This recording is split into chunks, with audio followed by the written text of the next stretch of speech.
हमने कांग्रेस के साथ में एक तरफा प्यार सैक्रिफाइस के साथ किया। तो इस बार के दोनों जो सीट है वो झारखंड मुक्ति मोर्चा का ही उम्मीदवार को मिलना चाहिए। निर्णय लेके उन्होंने हमें ठेस पहुंचाया। वो लोग इंजर्ड बैट्समैन थे, हमारा 12th मैन जाकर उनके लिए रन बटोर के लाया। कांग्रेस चूंकि स्वतंत्र दल है,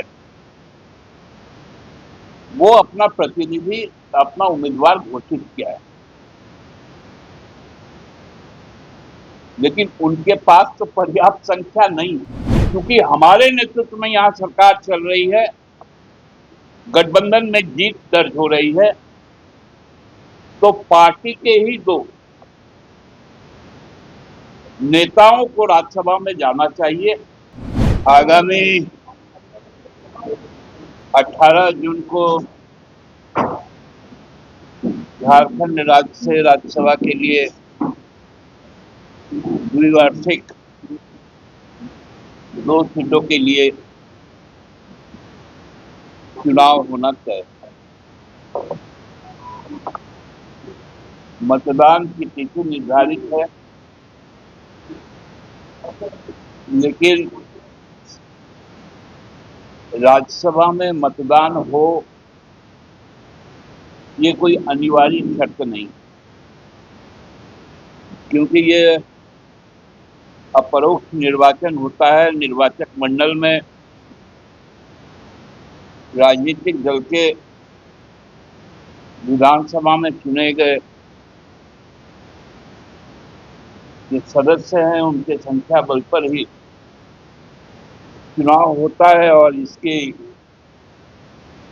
गणना भी बहुत साफ है कि अगर 2 प्रत्याशी हैं तो फिर निर्विरोध सारी प्रक्रियाएं पूरी हो जाती है, जो नामांकन के अंतिम दिन में ही हो जाती है। और यदि 2 से अधिक कोई प्रत्याशी होता है तो फिर मतदान की स्थिति आती है। क्योंकि जो राज्य का विधानमंडल है वो 81 सदस्य है,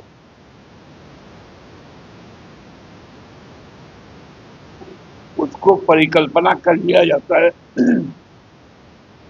निर्वाचन की स्थिति में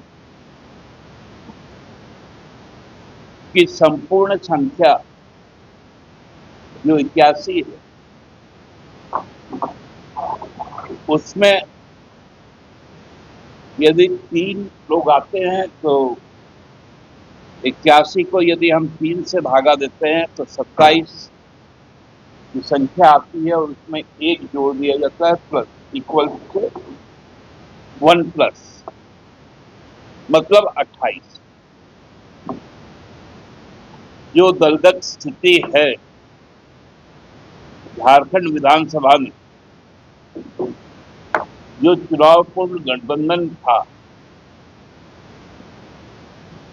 उसमें झारखंड मुक्ति मोर्चा, भारतीय राष्ट्रीय कांग्रेस, राष्ट्रीय जनता दल और भारतीय communist party Marxist Leninist liberation के 2 उम्मीदवार, कुल 56 सदस्य है। तो यदि उस दृष्टिकोण से भी हम देखेंगे तो हमारे पास जरूरी आंकड़े हैं, और हमारा गठबंधन दोनों सीटों पर अपनी जीत दर्ज करवाने के लिए पर्याप्त। आप सबको मालूम होगा कि 2024 का लोकसभा का चुनाव और विधानसभा का चुनाव,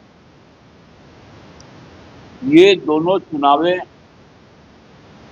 यहाँ के सारे जो गठबंधन दल के लोग हैं, हमारे अलावा 3 पार्टियां, इन्होंने हेमंत सोरेन जी के नेतृत्व में चुनाव लड़ने का काम और हमें लोकसभा में 5 सीटें प्राप्त हुई और उसके बाद 56 सीटें प्राप्त हुई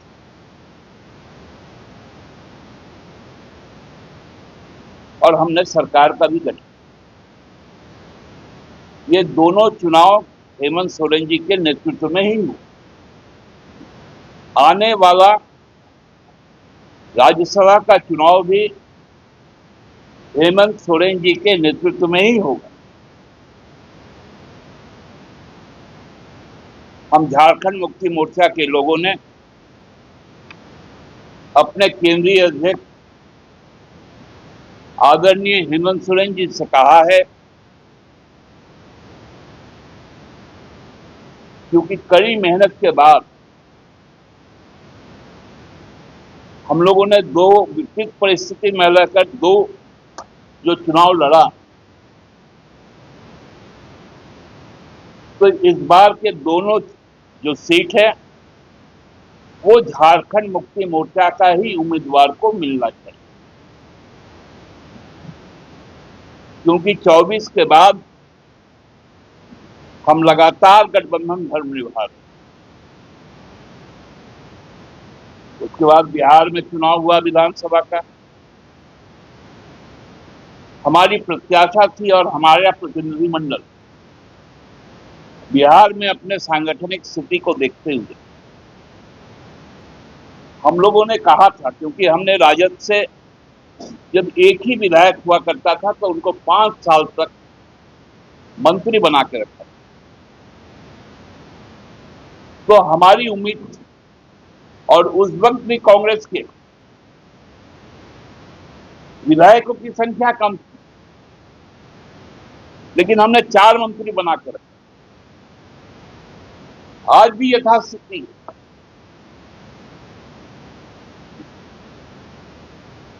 लेकिन बिहार में हमें उचित तो छोड़िए प्रतिनिधित्व ही नहीं मिला। इसलिए पार्टी की कार्यकर्ताओं की भावना है कि क्योंकि हमारे नेतृत्व में यहां सरकार चल रही है, गठबंधन में जीत दर्ज हो रही है, तो पार्टी के ही 2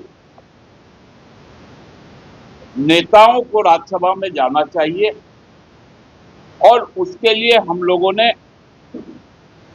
हमारे पार्टी के केंद्रीय अध्यक्ष हेमंत जी को अधिकृत कर दिया है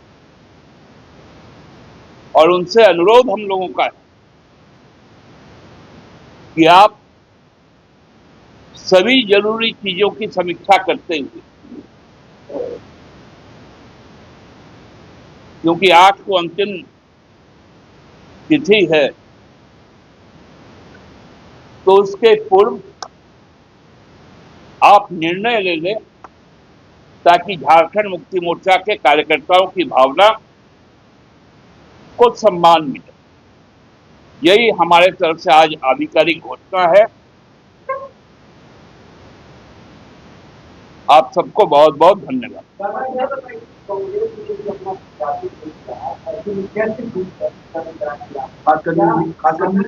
निर्विरोध की जो बात कर रहे हैं, देखिए, कांग्रेस चूंकि स्वतंत्र दल है,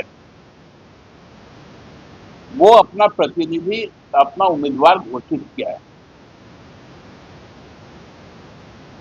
लेकिन उनके पास तो पर्याप्त संख्या नहीं है। उचित यही होता कि इसका निर्णय हेमंत बाबू ही लेते। उनका आवेदन हो सकता था, उनका निवेदन हो सकता था, लेकिन निर्णय लेके उन्होंने हमें ठेस पहुंचाया और पार्टी की भावना को हेमंत बाबू समझते हैं और उचित निर्णय लेंगे। लेकिन उन्होंने पार्टी से बातचीत करके हेमंत सोरेन से बातचीत करने के बाद ही प्रत्याशी की घोषणा की। कांग्रेस के प्रभारी ने कहा कि केंद्र में बातचीत के बाद यह निर्णय लिया। भैया बातचीत करना और अंजाम तक पहुंचने में अंतर होता है ना। हम तो आपसे रोज बात करते हैं,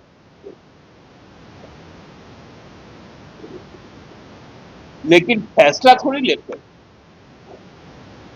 आप हमें फोन जब भी करते हैं, आप देखे होंगे मैं फोन उठाता हूं। आप पूछते हैं बाबा आप कहाँ हैं, हम कहाँ हैं बता देते हैं। आपसे मिलना है मिल लीजिए। तो ये तो औपचारिकता है। निर्णय तो हेमंत बाबू को नेता के हिसाब से लेना था। क्या गठबंधन को इसका असर पड़ेगा? देखिए हमारा गठबंधन जनता के साथ है और 29 तक हम अपनी जो प्रतिबद्धताएं हैं उससे एक कदम भी पीछे नहीं।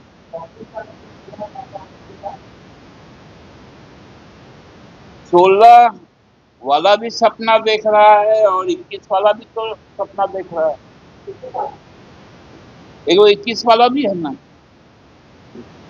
उसी तरह 16 वाला भी है, लेकिन चाहिए तो 28 वाला। कांग्रेस का ये कहना है कि ब्याज में तो तरफा नहीं हो सकता है ना। आसाम के ब्याज में यहाँ तरीके से बड़े पार्टी किया।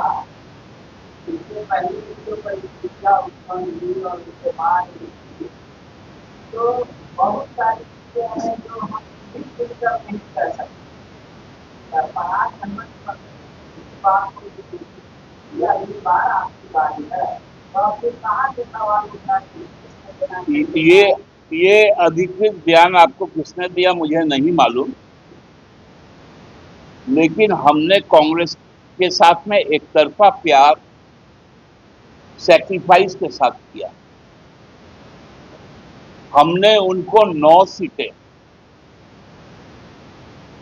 लोकसभा में दी और उनका जो 2 स्कोरिंग हुआ है वो स्कोरिंग का भी, वो लोग इंजर्ड बैट्समैन थे। हमारा 12th मैन जाकर उनके लिए रन बटोर के लाया। तो इस बात को भी नहीं भूलना चाहिए।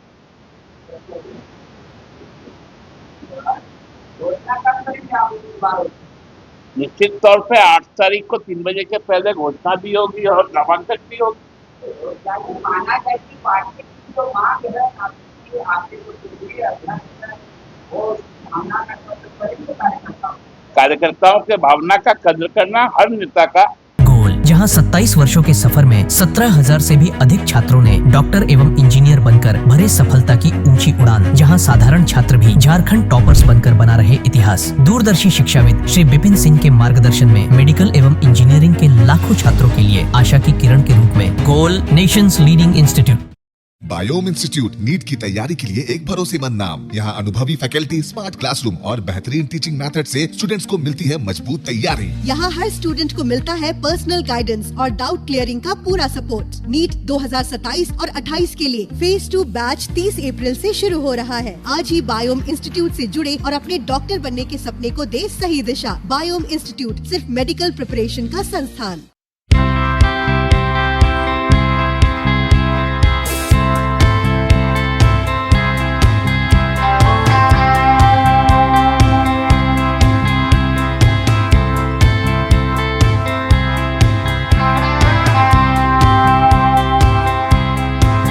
प्रतियोगिता परीक्षा की तैयारी का एकमात्र संस्थान NIBM banking, SSC, railway, JPSC परीक्षा की करे तैयारी। जौहरी का भूमिका ये संस्था अदा कर रही है और हीरा चमक रहा है। पूरे NIBM परिवार को मैं तहे दिल से धन्यवाद देती हूँ कि उन्होंने अपने कुम्हार के रोल को बहुत अच्छी तरह से निभाया। मेरा सिलेक्शन IBPS CSA में बैंक ऑफ महाराष्ट्र में हुआ है। करेंटली मेरा RRBPO में हुआ है। मेरा सिलेक्शन बैंक ऑफ इंडिया में एज ऑफिसर स्केल 1 हुआ है। मेरा सिलेक्शन इंडियन ओवरसीज बैंक में एज PO हुआ है। NIBM झारखंड का एकमात्र संस्थान। thefollowup.in. Like, share and subscribe. www.thefollowup.in